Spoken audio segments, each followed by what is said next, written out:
પ્રથમ જ્યોતિર્લિંગ સોમનાથ મહાદેવમાં 15મી તારીખે જે મહાશિવરાત્રી છે તેનું ભવ્યાતિ ભવ્ય આયોજન થયેલું છે. 14, 15 અને 16 એમ 3 દિવસનું આયોજન છે. આ દિવસ દરમિયાન 14 તારીખે માનનીય ગુજરાતના મુખ્યમંત્રી શ્રી પટેલ સાહેબ આવવાના છે. એમની સાથે ડેપ્યુટી સીએમ સાહેબ, સંઘવી સાહેબ પણ સાથે ઉપસ્થિત રહેનાર છે.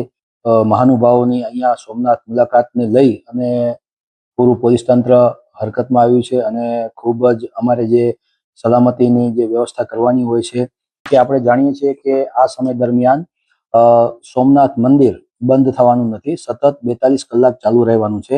કે લોકો પણ ખૂબ આવશે આ દરમિયાન.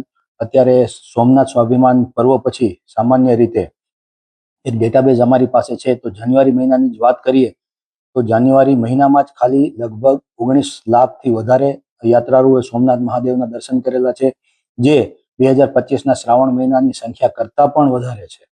તો આ પરિસ્થિતિને ધ્યાનમાં રાખી અને યાત્રાળુઓના ઘસારાને પહોંચી વળવા માટે તમામના ખૂબ સારી રીતે દર્શન થઈ શકે, વ્યવસ્થિત રીતે દર્શન થઈ શકે. ખૂબ લોકો આવી છે, લાખોની સંખ્યામાં લોકો આવવાની ગણતરી છે. અમારા અંદાજ પ્રમાણે 3 થી 4 લાખ લોકો શિવરાત્રીના પર્વ દરમિયાન સોમનાથ મહાદેવના દર્શન કરશે. તો આ તમામની સુરક્ષા જળવાઈ રહે, વ્યવસ્થિત રીતે એમના દર્શન થઈ શકે, કોઈ પણ પ્રકારની અનિચ્છનીય ઘટના ન બને એના માટે સમગ્ર ગીર સોમનાથ જિલ્લા પોલીસ તંત્ર સુસજ્જ છે.